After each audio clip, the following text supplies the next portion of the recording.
Amazing. Hello, my name is Reverend Carolyn Mobley, Bowie. For 15 years, I served as the associate pastor at Resurrection MCC in Houston, Texas, when I was Carolyn J. Mobley. But I met the love of my life while serving that congregation in Houston, and we had a wonderful Holy Union in 1998 there in the sanctuary with 300 of our closest friends. And both of our mothers were there, and we loved that. But we were blessed to be legally married in Virginia just a year and a half ago. So Carolyn Mobley Bowie, MCC clergy, native of Sanford, Florida, a little town in Central Florida. Grew up Baptist, loving God and my family, and grew up in the days of segregation. Never went to a white school or a school with white people or people of European descent until I was in college. And I decided to go to Hardin-Simmons University in Abilene, Texas, which was a predominantly white school, because my younger sister and my baby brother had been forced into segregation. I had not been. My graduating class from Crooms Academy, Crooms High School in Sanford, was the last all-black high school ever in that county. The very next year, that my high school was a middle school, and all the kids, black and white, who were in 6th and 7th grades were there, and I had graduated. So I thought, they had to do it. The world is changing. I will choose to do it. So I went to Hardin-Simmons, and I graduated after 4 years. Had a wonderful experience. I was not mistreated. I was disliked by a lot of people. They didn't dare show it because I was one of 2 girls of African descent on the whole campus. And so I had to play ball with the big kids. And it was a good experience. I learned a lot. I got to travel some for the first time. I figured I had never left the state of Florida since my birth, and this was my chance to get away, so I went everywhere I could, including the World's Fair in Japan, my sophomore year, that summer. Singing with a little trio I had gotten together with, 3 girls, the Sojourners, and we sang in Osaka, Japan for the World's Fair. That was amazing. Little kid from Florida. Graduated and moved back home for a hot minute. While serving on the staff of a black church, I read about Metropolitan Community Church in a not very good light in a newspaper. It was like USA Today or something about this gay church. And I thought, oh my God, in California, I pray I get to go there sometime. I'd love to know what that's about. I want to go. Within 2 years, I was in seminary at a black school in Atlanta, Georgia, and there was one white man in my class who was the assistant pastor at the newly started MCC in Atlanta, Georgia. And I thought, God, you have a sense of humor. I'm thinking I got to go to California. I'm moving to Atlanta, and this white guy who's gay, who's at MCC, is in my class. We became fast friends, graduated together. Our second year, we moved into a duplex, him and his lover, and me and mine. So, and I started attending MCC. I didn't join for another several years, but I got to know MCC as an outsider looking in, and fell in love with the vision, actually, of a world where people can come together and not fret about color. And I thought that being gay and lesbian, bisexual wasn't even in it at that time, or transgender, but just the gay and the lesbian people coming together and not caring about race, because already I saw, biracial couples. I thought, this church is the thing that God has put in the world to change the world. I want to be a part of it. And so I joined MCC.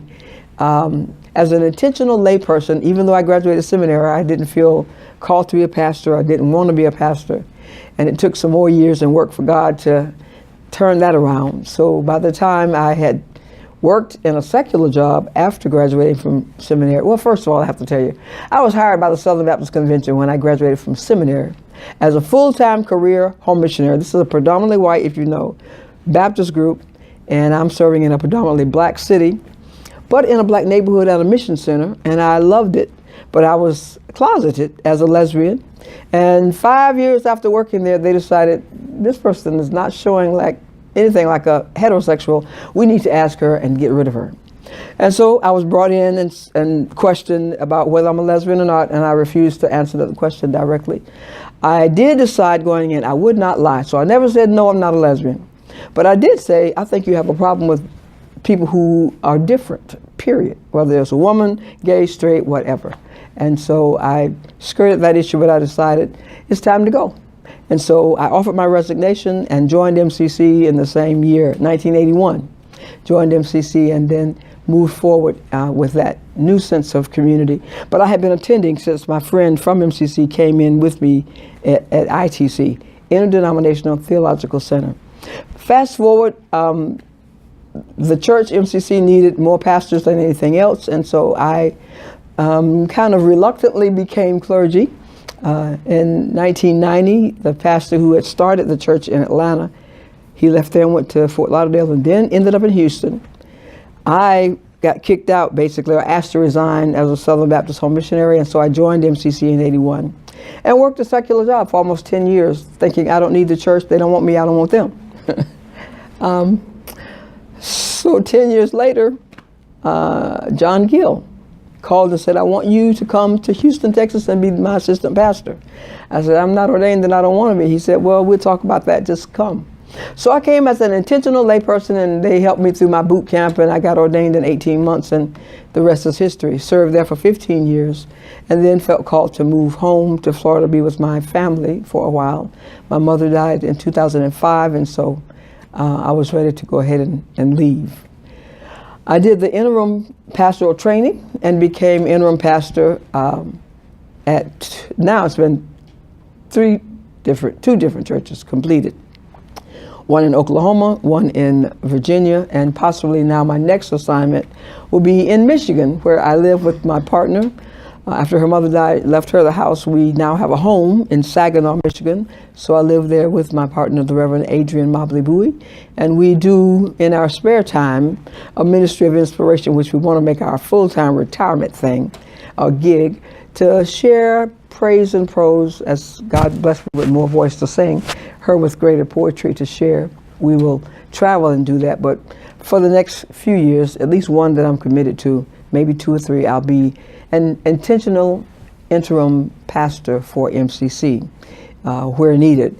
At my ordination inquiry, I call it, I had an epiphany that I really, during that conversation, decided I couldn't be just for one church. I wanted to serve MCC in Atlanta because I had come in there and I longed to be on that staff. It has never happened. But I decided, okay, wherever God needs me, wherever you lead, I'll go. We sang that growing up in the Baptist church, and it became my mantra. And so I have served in Houston, Texas, in Tulsa, Oklahoma, briefly in Tampa, Florida, then another 2 years in Virginia, Richmond, Virginia. Living now in Saginaw, Michigan. I hope to retire from there, but I can commute to near Detroit, where my membership is right now, MCC Detroit, but the church that I will serve will be out from there, maybe Waterford, Michigan. So I thank God for bringing me into the MCC at the time that God did. In my college years, I had a sense of call to the mission field, and I felt it would be home missions, that is, missions within the U.S.